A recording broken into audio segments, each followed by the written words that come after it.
On the morning of August 22, 2016, the quiet streets of Pobredu Caraminal in Spain stirred with a sense of urgency.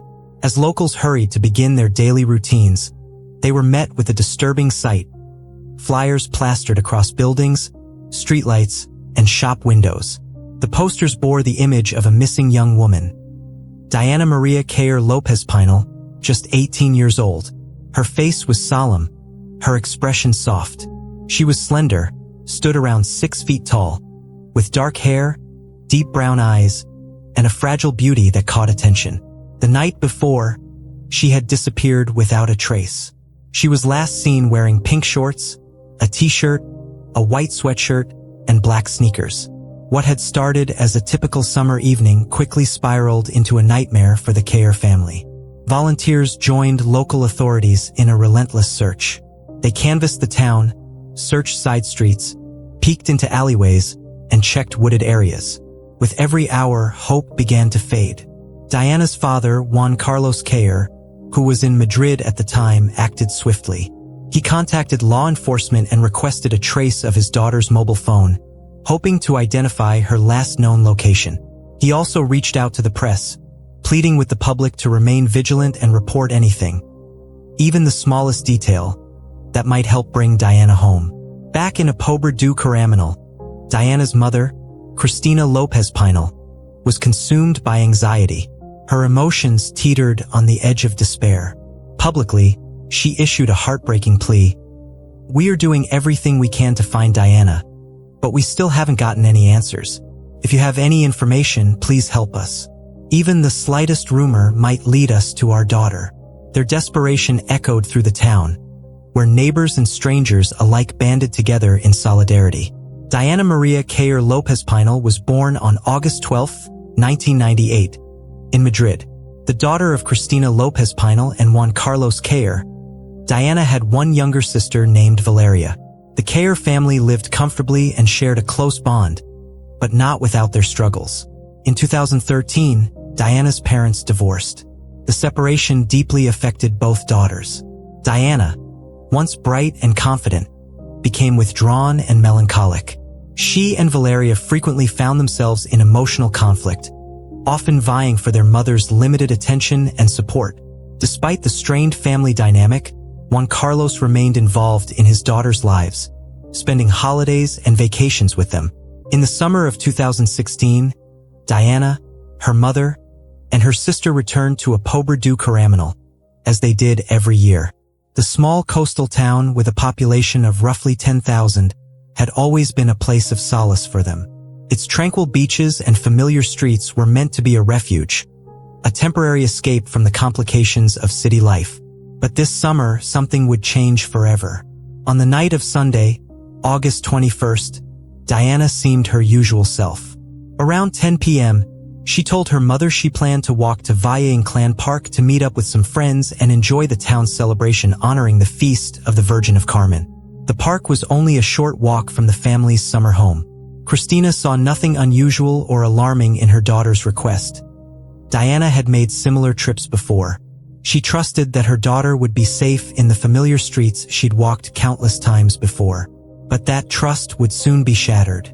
What no one realized at the time was that Diana's journey to the park would be her last known movement. The night's festivities continued.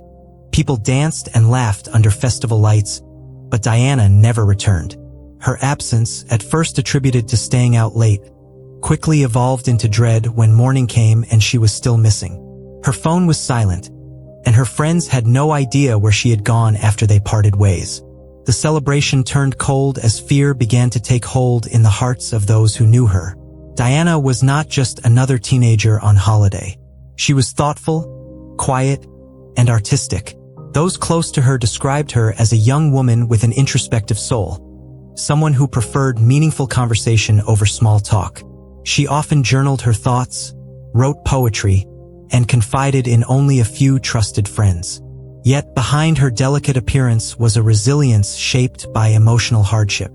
Her parents' divorce, the battles for attention, and her struggle with depression had forced Diana to grow up quickly. But nothing could have prepared her or her family for what would unfold. The sudden disappearance shocked the community. In a town where violent crime was rare, a missing teenager ignited both fear and confusion.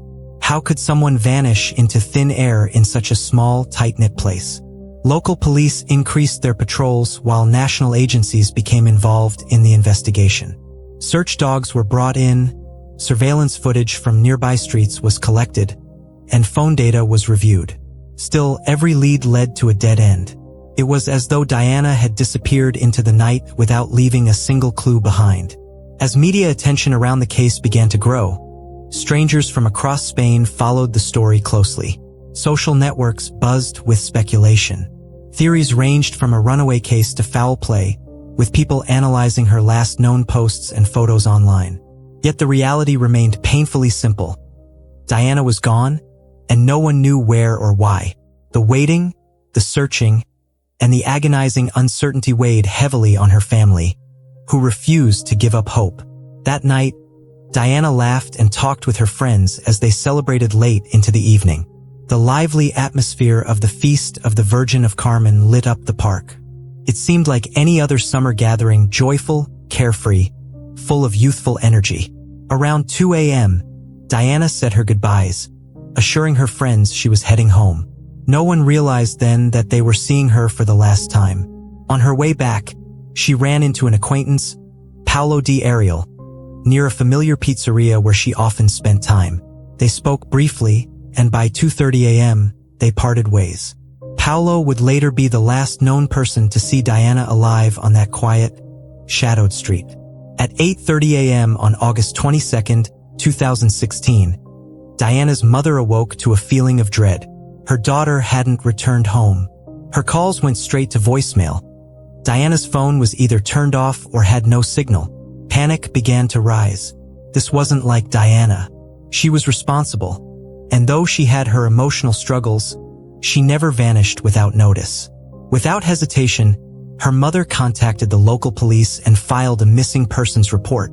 As investigators began their work, they noted that despite the lingering pain from her parents' divorce, Diana had shown no signs of mental distress or erratic behavior. Her sudden disappearance didn't add up. Something was deeply wrong. Police began to piece together the last known moments of Diana's night. One of the most critical clues came from her WhatsApp messages. Hours before she vanished, Diana had messaged a friend in Madrid, describing a man who had been following her. She wrote that he was shouting strange, aggressive phrases. His behavior made her deeply uncomfortable. These were the final messages she ever sent. Her friend replied, but Diana never responded again, though the app showed that the messages had been read. That ominous silence set off alarm bells. Something had gone terribly wrong. The following day, police retraced the path Diana would have taken to return home. Along the roadside, they discovered a single black hairband, one that matched what Diana was wearing the night she disappeared. It was the only physical trace found. No other items, no dropped phone, no clear signs of struggle. Surveillance cameras offered no help. There were none installed in the last stretch of her journey. The road was dimly lit, isolated, with only a few aging garages and the crumbling remains of an old nightclub called Boomerang. Despite extensive searches and inquiries, the investigation was running out of leads. Some bystanders reported seeing Diana entering a vehicle with 3 men near the port. According to these unverified claims, she was then transferred to another car, which sped off in a different direction. But these sightings couldn't be confirmed. There were no names, no license plates, no definitive identification. These vague accounts only deepened the mystery. Investigators began to consider 2 possible theories. The first, Diana had been kidnapped by someone she may have known. The second, a random predator had targeted her. A third possibility, proposed by her mother, was even more chilling, that Diana had been taken by boat, spirited away from the port into the unknown. Diana's friends, though shocked and shaken, were unable to offer any solid leads. Her ex-boyfriend was questioned, as were others who had spent time with her that night. But the questions far outnumbered the answers. Police expanded their search, combing the surrounding area and speaking with anyone who might have seen something. Anything. Flyers flooded the town. Candlelight vigils began. Yet Diana remained missing. The days passed slowly, each one heavier than the last, as her family clung to hope that she would return. As the investigation dragged on, the case became national news. People across Spain were gripped by Diana's story. Social media swelled with rumors and sympathy. Online communities shared her photo, hoping someone would recognize her. Theories multiplied, some grounded in fact, others in speculation. The most disturbing detail remained the messages she sent before she vanished. Who was the man she described? Why was he shouting at her? What did he want? Investigators believed these answers held the key to unlocking the truth. But without new leads, the trail remained cold. Diana's disappearance sent a wave of fear through the local community. Parents kept their children close. Young women hesitated before walking alone at night. The unsettling notion that someone, perhaps a predator, was lurking in their town left a scar that wouldn't easily heal. Diana had walked a familiar road, in a place she knew well, and yet she had vanished completely. The very ordinariness of that evening only made her absence more terrifying. There had been no warning, no cries for help, just silence. Her mother continued to appear on television, issuing emotional pleas. "Please, if you've seen anything at all, come forward." Each time, her voice cracked with grief but remained resolute. She refused to give up. Her daughter was out there somewhere, and she would not rest until she was found. Despite the emotional toll, the family worked tirelessly with investigators, hoping that some small piece of evidence would finally lead them to Diana. What had started as a summer celebration had become an ongoing nightmare. In the days following Diana's disappearance, new information surfaced, some of it unverified, some potentially damaging. One detail that drew widespread attention was a report suggesting Diana had met a man from Morocco on the night she vanished, and that together they had purchased hashish. While investigators considered every possible lead, this revelation only served to muddy the waters. It painted a more complex portrait of Diana's final hours but failed to bring any clarity to what had actually happened to her. More confusion arose when media outlets reported that Diana's clothing had been found. However, her mother adamantly denied these claims, stating no clothing or belongings were recovered. More telling was the discovery that Diana had left behind crucial personal items. Her identification and credit card remained untouched in the house. These were not things someone would leave behind if they were planning to run away or disappear voluntarily. Investigators were now convinced this was not a case of a teenager fleeing home. The circumstances clearly pointed to coercion or foul play. Still, the investigation remained frustratingly stagnant. With each passing day, public interest intensified and speculation mounted, especially as the family's internal struggles began to surface in the press. Shortly after Diana went missing, media outlets began reporting on a series of arguments that had occurred between Diana and her mother in the days leading up to her disappearance. Some reports even claimed Diana had suffered a breakdown and required medical treatment. The same sources suggested that her younger sister Valeria had also been hospitalized with similar symptoms. In response to these escalating tensions, legal authorities transferred custody of Valeria to their father as a preventative measure. This move sparked new rumors and conspiracy theories. Some believed the family was hiding vital information. The public suspicion grew deeper when Diana's father quietly left town with Valeria shortly thereafter. Friends of the family offered a more nuanced view. According to several of Diana's peers, both sisters had a history of running away from home, particularly Valeria, who was just 16. The home life, by all accounts, was emotionally volatile. Quarrels between the girls and their mother were reportedly common. This raised an unsettling question in the public's mind. If Diana had run away before, why had her mother been so alarmed this time? Was this disappearance truly different? Or was it part of a pattern? Or worse, did her mother know something she wasn't saying? The story took another sharp turn on August 31st, when Diana's parents failed to attend a scheduled press conference where they were expected to update the public on the case. Their absence did not go unnoticed. Critics speculated that their silence pointed to guilt or shame. Their lawyer issued a brief statement, explaining that the couple was emotionally devastated and overwhelmed by the possibility that their daughter might never return. But their absence only fueled further speculation. The once private dynamics of the QUER family were now being dissected in public, piece by piece, with every revelation only deepening the mystery. On September 11th, the Spanish newspaper El Mundo published a damning exposé that unveiled new insights into Diana's life at home. Despite her mother's claims that Diana had no history of psychological distress, the article revealed that just a few months earlier, in April, Diana had disappeared for 3 days without alerting anyone. Her mother had not contacted the police during that episode. It later came to light that Diana had deliberately turned off her phone to upset her mother and had even expressed a desire not to live with her anymore. This painted a picture of a deeply troubled household, marred by communication breakdowns and emotional unrest. Further still, private letters exchanged between Diana and her sister Valeria began to appear in the media. These heartfelt messages exposed the emotional toll the sisters endured. Diana's words suggested feelings of isolation and anger, while Valeria's letters revealed moments of despair and depression. The younger sister had reportedly been hospitalized multiple times due to mental health concerns. These letters, raw and filled with vulnerability, offered a heartbreaking glimpse into the internal lives of two young women struggling to navigate a fractured family and a world that felt increasingly unstable. Despite all these revelations, one thing remained painfully clear. Diana was still missing. The swirl of rumors, media attention, and family drama only served to obscure the most important fact, that an 18-year-old girl had vanished, and no one could say for certain what had happened to her.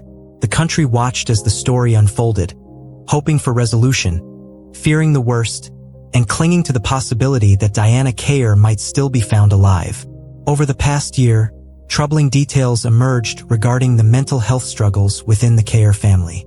Valeria, Diana's younger sister, had reportedly been hospitalized multiple times, including an incident in which she required her stomach to be pumped after overdosing on prescription medication. As the investigation into Diana's disappearance dragged on without meaningful progress, prosecutors launched a separate inquiry into possible abuse involving Valeria. The emotional toll on the family was evident, but these revelations also added new layers of complexity to an already confounding case. What was once a search for a missing girl had now become an inquiry into the inner workings of a family plagued by dysfunction. Despite months of exhaustive work, the investigation into Diana's disappearance continued without a breakthrough. Forensic specialists collected personal items from Diana's room: her toothbrush, hairbrush, laptop, journal, and prescription medications. These were carefully analyzed for clues, but nothing conclusive was found. Investigators also questioned individuals connected to Diana, including a young Moroccan man with whom she had a short-lived relationship. Yet none of these interviews produced viable leads. The police continued their extensive search efforts, scouring nearby mountains, dense forests, winding rivers, and isolated lakes in hopes of uncovering a trace. Still, Diana remained missing. The timeline placed Diana's disappearance around 3 a.m., and forensic examination of her phone records revealed the last signal from her device originated near the town of Tarragona, approximately 13 miles from the family's vacation home. That single ping would become one of the few tangible pieces of evidence in the entire case. A staggering 72 days had passed since she vanished, and the investigation appeared to be at a standstill. Then, police recovered a phone matching the description of Diana's mobile device. Her father confirmed it as hers. Yet even this vital clue failed to unlock any new information. Forensic analysis of the phone produced no conclusive data, no calls, no texts, no location history that could point to where she had gone. 2 months after Diana disappeared, an unsettling development reignited public interest. Her Facebook account was suddenly accessed. Alarmed, her friends and family contacted the police immediately, providing screenshots of the suspicious activity. Investigators discovered that someone had used the platform's Remind Password function to gain access without entering the actual login credentials. This incident gave rise to 2 chilling possibilities. Either Diana herself had forgotten her password, or someone else was attempting to manipulate or retrieve private information from her account. Though her phone had been located, it yielded no further clues about who had tried to enter her profile. one of the most significant breakthroughs in the case came on November 10, 2016. Authorities finally identified the driver of the vehicle in which Diana had allegedly last been seen. The man had a criminal history, including prior detainment on human trafficking charges. His identity had been concealed from the public to avoid compromising the investigation. His wife initially provided an alibi, claiming he was with her the night Diana disappeared. As a result, he was not considered a suspect at the time, but that would change. On December 25, 2017, more than a year after Diana's disappearance, an alarming incident provided the investigation with a critical turning point. A young woman was assaulted by a man who demanded her mobile phone and threatened her with a weapon. The victim screamed, drawing the attention of a couple walking nearby. They rushed to her aid, rescuing her from the assailant who was attempting to drag her into a vehicle. Traumatized but safe, the girl immediately contacted authorities. She provided a detailed physical description of her attacker along with the vehicle's license plate number. The information she gave police would finally expose the dark truth that had eluded investigators for so long. As police delved deeper into this new attack, they quickly drew connections to Diana's case. The vehicle matched the description of the one seen near Diana's last known location. The man behind the attempted abduction shared not only a criminal past but a disturbing pattern of behavior that pointed to something far more sinister. This was no random incident. It appeared to be the work of a serial predator. The horror Diana may have faced began to take form in the minds of investigators and the public alike. The pieces of the puzzle were beginning to fall into place, but the picture they formed was grimmer than anyone had imagined. The emergence of the suspect rekindled hope that the long-standing mystery would soon be solved. For Diana's family, it was a mix of anguish and anticipation. They had lived with uncertainty for over a year, trapped between grief and hope, haunted by questions that had no answers. Now finally, there was a break. The attacker's arrest opened the door to a series of revelations that would soon lead to justice for Diana QUER. But with it came the weight of knowing that her final moments had likely been filled with terror, and that her fate had been sealed by a man who had slipped through the cracks for far too long. On a cold December morning, police arrested 41-year-old Jose Enrique Abuengui, a man with a lengthy criminal past, known on the streets by his alias El Chicle. The arrest sent shockwaves across the nation. Investigators soon confirmed that this was the same man who had been detained back in 2016 under suspicion of involvement in Diana QUER's disappearance. At that time, he had been released after authorities accepted an alibi provided by his wife. Now, 2 years later, the case was reopened, this time with renewed urgency and solid leads pointing directly to him. As part of the new investigation, police interrogated both Jose Enrique and his wife once again. Under the weight of mounting evidence and pressure, his wife finally broke down and confessed. She admitted that she had lied during her original statement. Contrary to what she had previously claimed, Jose Enrique had not been home on the night Diana disappeared. In fact, he was gone for several hours and didn't return until around 4 a.m. With the alibi destroyed, the truth began to unravel. Initially, Jose Enrique claimed he had accidentally struck Diana with his car and, panicked, decided to hide the body. But soon that version crumbled too. Confronted with mounting evidence, he confessed to the heinous truth. On the night of August 22, 2016, Jose Enrique had gone to the coast to siphon fuel from abandoned vehicles. It was there that he spotted Diana. Acting on twisted impulse, he kidnapped her. Once inside his vehicle, he attempted to sexually assault her. When she resisted, he strangled her. It was a cold, calculated act of violence. Diana QUER had become the victim of a predator who had walked free for far too long. The truth was devastating, but it was finally out. Diana had not run away. She had been taken, abused, and killed. The revelation shocked the nation. Diana's disappearance had haunted Spain for nearly 500 days. Throughout that time, her family endured relentless media scrutiny, baseless accusations, and unbearable uncertainty. Investigators, though often criticized, had continued their efforts behind the scenes. It was the attack on another young woman, the brave second victim who survived, that finally gave police the break they needed. Her report gave them a suspect, and ultimately that led to a confession. Justice, long overdue, was finally within reach. Diana QUER's life was tragically cut short, but her memory endures. Her loved ones remember her as a vibrant, intelligent young woman with a bright future. She had dreams, ambitions, and a light that touched those around her. Her story is not only a tale of loss but a painful reminder of the evil that can hide in plain sight. It calls upon society to remain vigilant, to never dismiss cries for help, and to demand accountability in the face of violence.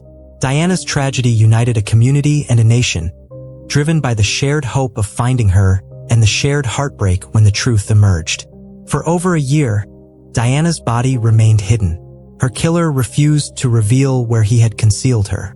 But in January 2018, that final piece of the puzzle was uncovered. Authorities located her remains in a well beneath an abandoned warehouse. It was there, in the damp silence of a forgotten structure, that the long search came to an end. Her family, at last, was able to bring her home and say their goodbyes. A funeral was held, and Diana was laid to rest with dignity and love. The mourning was immense, but there was closure. Jose Enrique Abuengui was sentenced to life in prison, with the possibility of parole only after serving 35 years. Though justice was served, it brought little comfort. The punishment could never erase the pain he caused or bring back the girl whose life he stole.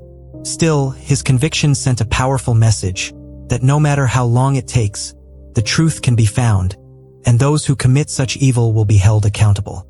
Diana QUER's legacy lives on, not in the horror of her final hours, but in the determination of those who refuse to let her case be forgotten.